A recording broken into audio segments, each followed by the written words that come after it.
Jack, what is that thing? How the hell should I know? For science fiction fans, the 90s were ruled over by one show and one show only, The X-Files. The show had a cult following right from the beginning and is a cultural milestone. Created by Chris Carter, The X-Files was about the eponymous X-Files, unsolved cases that involved supernatural phenomena that were investigated by FBI Special Agents Fox Mulder and Dana Scully. The show ran for 11 seasons with 218 thrilling episodes. The franchise also boasts 2 feature films that kept the audience wanting more. After all these years, let's take a walk down memory lane and find out how The X-Files came to be, the changes it went through, and why it ended.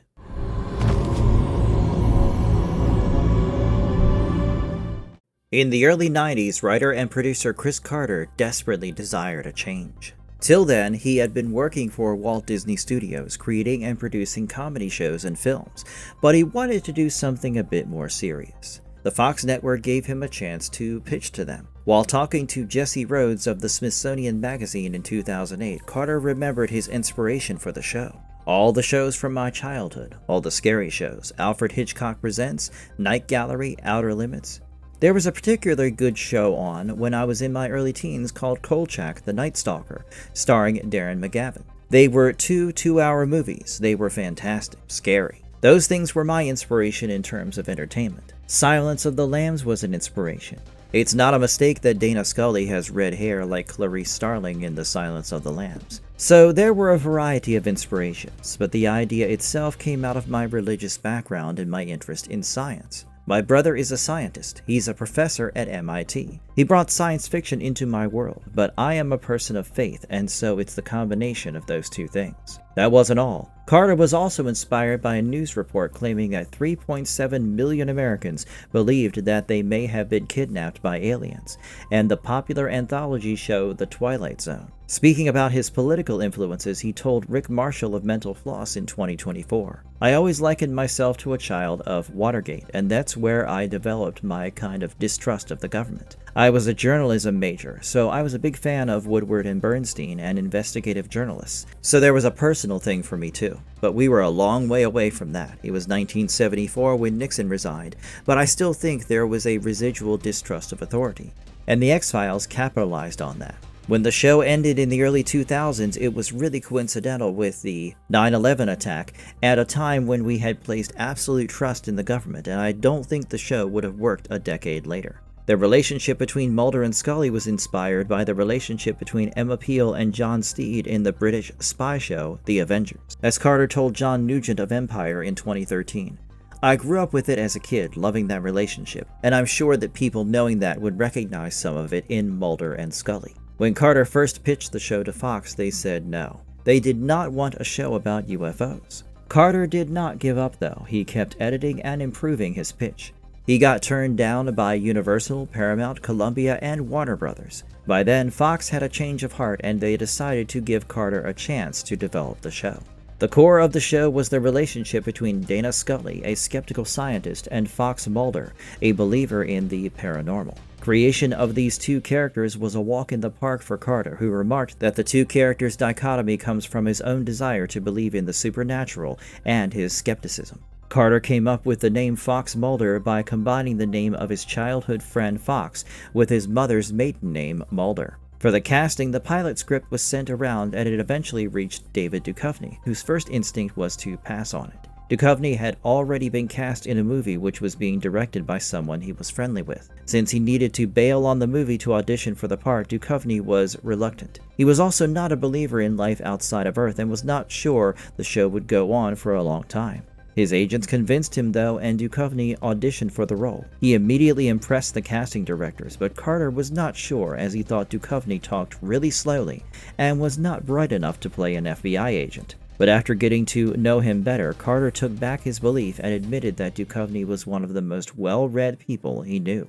Dana Scully was named after Chris Carter's favorite sportscaster, the Los Angeles Dodgers' Vin Scully. Gillian Anderson was really taken with the script and could not put it down. Her audition was serious and intense, just the way Carter had imagined Scully to be. He declared that she was the right person for the job, but Fox executives disagreed. In an interview with The Times in 2008, Anderson remarked that they wanted Pamela Anderson to play Scully. That was somebody who was more familiar to them in terms of what was on TV at the time. They were looking for someone bustier, taller, leggier than me. They couldn't fathom how David and me could equal success. At the beginning, nobody trusted that I could do anything. I had no body of work behind me at all, and certainly Fox felt very strongly that I wasn't the right person for the job. Carter, however, disagreed. Talking to Russ Spencer of Salon in 2000, he said, "Gillian was unknown, and when she came in, she was disheveled," Carter said. "She wasn't a very good salesperson for herself, but she had an intensity and an intelligence, and she cleaned up well. I couldn't get the executives to see what I saw, no matter how much I tried, and it really came down to the idea of how she would look in a bathing suit. And I kept saying to them, she's not going to be in a bathing suit. She wasn't the bombshell they envisioned. They thought it was going to be a show much more like Hunter." The pilot of The X-Files first aired on September 10, 1993, unfolding a world of well-thought-out lore and mythology. Fox Mulder, who had earned the moniker Spooky Mulder because of his obsession with the paranormal, is assigned to a department in the FBI that not many people know of, The X-Files. Mulder's partner is Scully, as I told you before, a complete skeptic who is also a doctor. Scully is the one who keeps Mulder grounded and comes up with possible rational and scientific explanations for their cases. The show has a Monster of the Week approach, with Mulder and Scully investigating various cases from serial killers, secret government experiments, evil scientists to mutants, aliens, and cryptids. There are several overarching plots too. The primary one is the Syndicate, the main antagonists of the show. The Syndicate, a group of influential government officials and businessmen, is often represented by the cigarette-smoking man, a mysterious but ruthless man. The Syndicate, originally, was an organization put together to liaise with the colonists, a group of aliens who had visited Earth long ago and planned to infect humanity with black oil, a sentient virus that would turn humankind into a slave race. The Syndicate begins experimenting to create an alien-human hybrid that could withstand the effects of the virus, while pretending to help the colonists disseminate the black oil throughout the globe. The colonists agree to provide an alien fetus in exchange for the Syndicate's family members to experiment on. Fox's father, Bill, reluctantly chose his son, but since they wanted a girl, they took Samantha. A young Fox had watched the abduction, which is what started his belief in the supernatural. As the series progresses, Scully and Mulder find out more about the alien conspiracy and are threatened by both the colonists and the Syndicate. In an effort to stop them, Scully is kidnapped and experimented on. They uncover a lot of secrets on a global scale: unethical vaccination trials, abductions, cloning farms, just to name a few. Thankfully, they get help from an alien race that is striving to stop extraterrestrial colonization. Known as the Rebels, this group of aliens have shut all their orifices to save themselves from the black oil. This is the lore up to the 5th season, and in between we get a movie called X-Files: Fight the Future, where Mulder and Scully discover that the black oil is not merely controlling human hosts. It can also gestate alien organisms inside them. Scully is infected by a virus-carrying bee and taken to an installation beneath the Antarctic ice. A disillusioned Syndicate member gives Mulder a vaccine, allowing him to rescue and cure her. The alien rebels completely destroy the Syndicate by infiltrating it and killing all the members of the Syndicate and their families. The cigarette-smoking man, however, escapes the ordeal. He kidnaps Mulder and reveals that he is actually his biological father, as the cigarette-smoking man was having an affair with his mother, Tina. He also reveals that Samantha had been returned by the colonists, and she had lived with the cigarette-smoking man, who was her biological father as well. The colonists create super soldiers, beings who look like humans but are actually alien hybrids. Scully becomes pregnant with Mulder's child and gives birth to William, a telekinetic alien-human hybrid. The super soldiers begin hunting him, but Scully manages to save him by temporarily suppressing William's alien DNA. As William is a crucial part of the colonists' plan, Scully decides to give him up, and he is adopted as Jackson Van de Kamp. The cigarette-smoking man begins a search for William. He claims that he is William's father, as Scully was experimented on using alien technology during one of her abductions. Yep, Scully was abducted a couple of times, and I had to cut it to keep time. Finally, Scully and Mulder get to William, but before they can have a proper reunion, the cigarette-smoking man shoots him. Enraged, Mulder shoots him and he falls into the river. William, meanwhile, had survived because of his alien abilities and left to live his own life away from government and alien conspiracies. As Scully and Mulder embrace and mourn their child, Scully reveals she is pregnant again with Mulder's miracle child.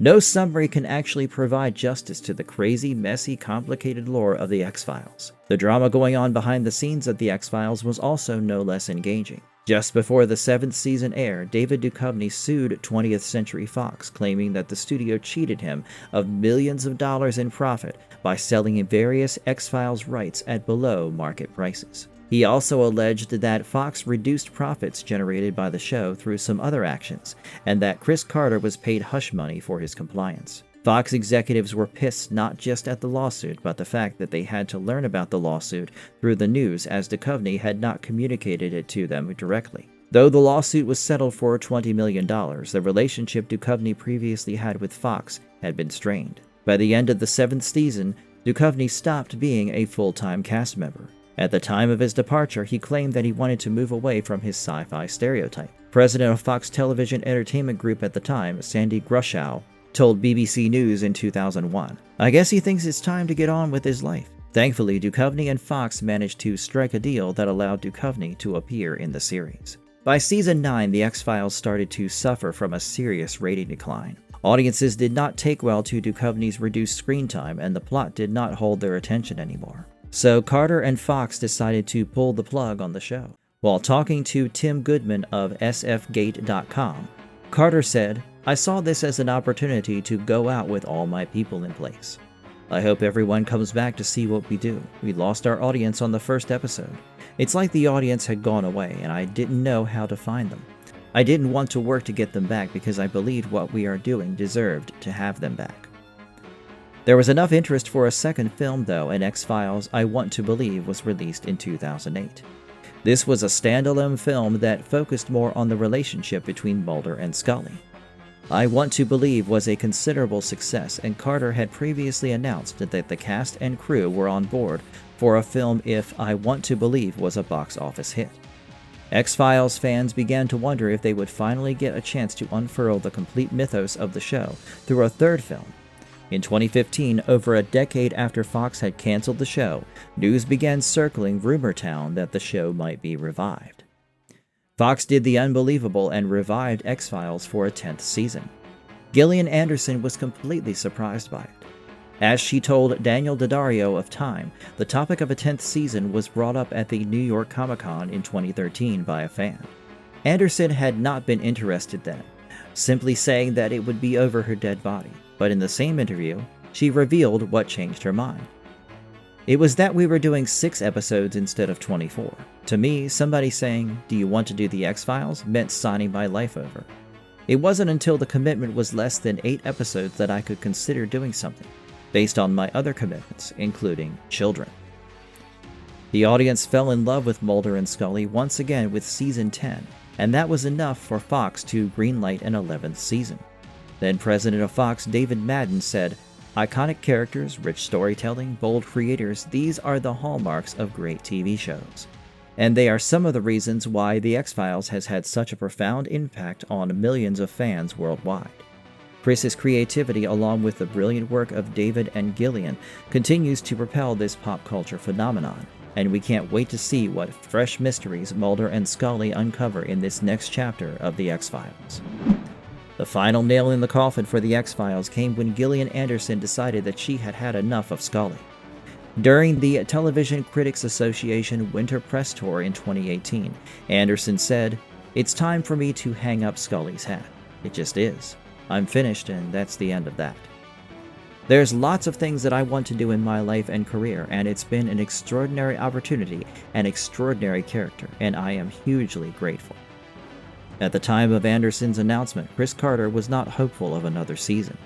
In 2018, he told Mayor Nissim of Digital Spy, "I think that certainly The X-Files has more life in it. There are more stories to tell, with Gillian or without. I'm sorry to see her go. I've never actually considered doing this show without her, so is this the end? It's the end of something. I don't know if it's the beginning of something new.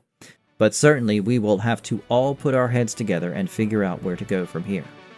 but he had not completely given up on the series as he was hoping to manage Anderson's absence as he did with Duchovny, but they would not be realized. The ending of Season 11 was the balm to every broken heart that had mourned the abrupt cancellation the first time. The latest finale answered most of the questions the show had asked initially, and many mysteries had been solved. The finale also left hope for the characters. William was alive and was making a life of his own. There was no guarantee that the cigarette-smoking man had died, and Scully and Mulder had a chance at getting a normal family. Was the ending perfect? No, because it did end up contradicting a lot of lore. But I would say it attempted to honor the legacy of the show well. With Anderson's exit, The X-Files was canceled for good. Fox had no intentions of reviving it, but Chris Carter believed that there were more stories to be told in the franchise and hoped it would be in the form of spin-offs or movies.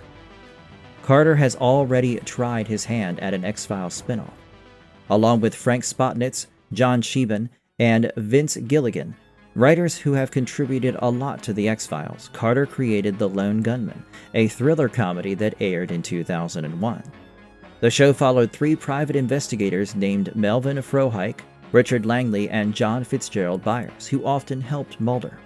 The trio investigated secrets that were not paranormal, like escaped Nazis, secret government organizations, or corporate crime, and the show was not as serious as The X-Files, instead opting for a light-hearted slapstick approach. But that show only ran for a single season and got canceled. Gilligan later theorized that the show probably failed as they did not have an overarching storyline, and the show did not promise anything to viewers who had stayed on. That was how The X-Files ended, with a lot of controversy and broken expectations, but the legacy of the show is unmistakable. It won a lot of awards, including but not limited to Emmy Awards for Outstanding Lead Actress, Outstanding Writing, Outstanding Cinematography for a Series, and Outstanding Sound Mixing for a Drama Series. It doesn't stop there. It won Golden Globe Awards for Best Television Series, Best Performer by an Actor in a Television Series, and Best Performance by an Actress in a Television Series, and a Saturn Award for Best Genre Television Series. The reason why X-Files so easily crept into so many hearts was undoubtedly the writing of the show. The Monster of the Week format helped give some satisfaction after each episode, and the overarching plots kept pulling the viewers back for more. Other than the good direction, excellent acting, amazing special effects, and well-thought-out dialogues, there was one more aspect that contributed to the show's popularity. It was the chemistry between Gillian Anderson and David Duchovny. The intense romantic tension between Mulder and Scully, coupled with the slow-burn nature of their romance, was a delight to every viewer. In a joint interview with Deadline in 2016, Anderson reminisced about their first meeting and the palpable chemistry the two had. In the beginning of the casting process, when we were at the network, David was cast and I was among a number of actresses being tested alongside him. They were looking for a match of which two looked right together, who worked best together, etc. We didn't know each other at all, but for some reason, there was something in the room between the two of us that wasn't there with others. To a degree, you can manufacture that as actors, and you have to, most of the time, but for some reason, there was something tangible and palpable that existed between us right then. She also said, "I feel like the chemistry was there from the very beginning." That was the foundation of it.